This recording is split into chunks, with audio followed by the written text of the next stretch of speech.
صلوا علی الحبیب صلی اللہ علی محمد صلی اللہ علیہ وسلم۔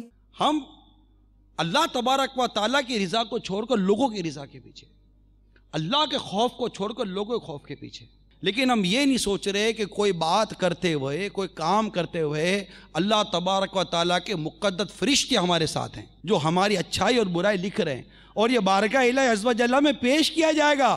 اس وقت میرے بارے میں کیا حکم نازل ہوتا ہے، جبکہ اللہ جانتا ہے یہ تو اس کی ایک مشیت ہے، اس کا ایک نظام ہے کہ اس نے کرامن کاتبین ہمارے ساتھ رکھے ہیں جو ہمارے افعال لکھ رہے ہیں۔ اس طرح اور بھی کئی ایسی مطلب کہ ہاتھ پیر ہیں، یہ ساری چیزیں گواہ بنتی ہیں کہ یہ بھی سارے مطلب کہ وہ وٹنس ہیں ہمارے خلاف، یا فیور میں بات کریں گے یا ان فیور بات کریں گے، یہ سارے وٹنس ہیں، باوجود اس کے کہ میرا رب غیبوں کا جاننے والا، اس کو پتہ ہے میرا بندہ کیا کر رہا ہے، مگر یہ نظام ہے جو قیامت کے دن ظاہر ہوگا، اس کا خوف نہیں ہے، قیامت کے دن کا خوف نہیں، اللہ کی بارگاہ میں پرسش کا خوف نہیں، اللہ کی بارگاہ میں حاضری کا خوف نہیں، ملکی قانون کے اتنے خوف، وہ بھی یہ دنیاوی سزاؤں کا خوف ہے۔ جہاں دنیاوی سزائیں بھی نہیں ہیں، قانون ہے، جہاں عمل نہیں ہے، وہاں بھی لوگ بے باکی کے ساتھ قانون توڑ ہی رہے ہوتے ہیں۔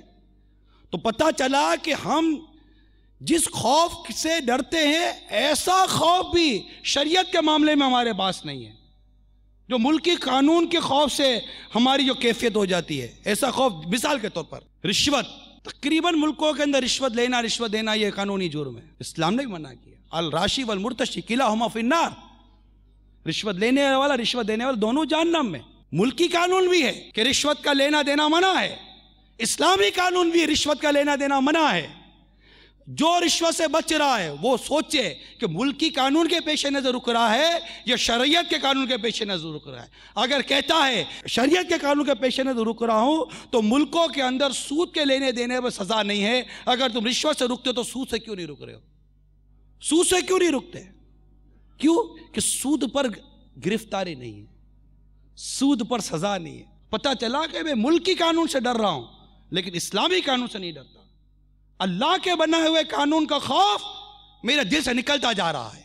کسی کو تھپڑ ماریں گے، لڑائی کر لی، پکڑ لیں گے، لا اینڈ آرڈر کا پرابلم کریٹ کر دیا آپ نے، دنگا مستی کر دیا، یہ مطلب لڑائی پھڈا ڈال دیا، یہ سارا مسئلہ خراب کر دیا، پکڑ لیں گے۔ نہیں لڑتے کسی سے بھی، نہیں لڑتے نا، بلا اجازت شرعی یہ ساری چیزیں منع ہیں، نہیں کرتے۔ ادب، احترام، غیبت کرتے ہیں، ایک تعداد غیبت کرتی ہے، کیوں کہ غیبت پر کوئی قانون ہی نہیں ہے۔ اگر ملکی قانون غیبت پر آ جائے تو لوگ غیبت سے بچیں گے، جیسے قتل سے بچ رہا ہے، جیسے رشوت سے بچ رہا ہے، جیسے عام طور پر جو یہ یوں شرابیں پی کر نہیں گھومتا پھرتا۔ بھائی باہر شراب پیتے ہو تو قانون پکڑے گا، چپ کر شراب پیتے ہو تو کوئی نہیں پکڑے گا، مگر اسلام کا قانون باہر پیو یا چپ کر پیو، اسلام کا قانون تو پکڑتا ہے نا۔ اگر اسلام کے قانون سے اللہ کا خوف دل کے اندر ہے تو چپ کر پیو یا ظاہر پیو، دونوں صورتوں میں ناجائز اور حرام رہا، تو شراب سے کیوں نہیں بچ رہے ہو؟ اس طرح صرف کمپیریٹیو گفتگو کر رہا ہوں، تقابل کر رہا ہوں تاکہ ہم جانیں کہ ہمارے ایمان کی کیفیت کیا ہے، خوف خدا عز و جل کی کیفیت کیا ہے ہمارے اندر۔ سامنے سے کوئی بے پردہ عورت آ رہی ہے، کوئی نہیں دیکھ رہا، دیکھ لیں گے، اگر کوئی لوگ دیکھ رہے ہوں گے تو فوراً اندر سے آواز، لوگ کیا کہیں گے؟ کیا آواز آئے گی؟ لوگ کیا کہیں گے؟ نہیں دیکھنا۔ اور جب لوگ نہیں ہوں گے تو دیکھ لو، لوگ کیا کہیں گے؟ وہ کہتے ہیں نا شرم نبی خوف خدا، یہ بھی نہیں وہ بھی نہیں۔ ہم جو افعال جو اعمال بجا لاتے بھی ہیں ان میں کس قدر اللہ کا خوف، اللہ کی رضا، اللہ کی خوشنودی شامل ہے، اور کس قدر اس میں مخلوق کا خوف، مخلوق کی رضا اور مخلوق کی خوشنودی شامل ہے، جبکہ اللہ کی خوشنودی کا تصور نہیں ہے وہاں۔ یہ کمپیئر اور ایک تقابلی گفتگو آپ کے سامنے پیش کر رہا ہوں تاکہ ہم اپنے ضمیر کو جھنجھوڑیں ہمیں کیا ہو گیا ہے، اور ایک یہ آواز لوگ کیا کہیں گے اس سے باہر آئیں، ہم اللہ کو راضی کرنے والے بنیں، اور یہ ہوگا اس وقت جب اللہ کا خوف ہمارے دل میں پیدا ہوگا۔ حقیقی معنی میں خوف خدا عز و جل جب دل میں پیدا ہوگا یہ کیفیت پیدا ہوگی۔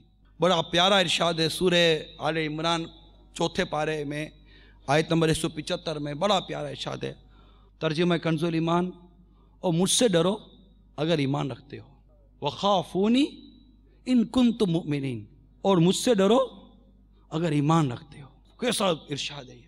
یہی آل عمران کی آیت نمبر 102 میں ارشاد ہوتا ہے. ترجمہ کنز الایمان، اللہ سے ڈرو جیسا اس سے ڈرنے کا حق ہے، اور ہرگز نہ مرنا مگر مسلمان.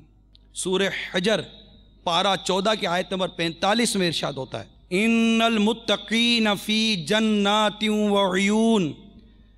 ترجمہ کنز الایمان، بے شک ڈر والے باغوں اور چشموں میں ہیں.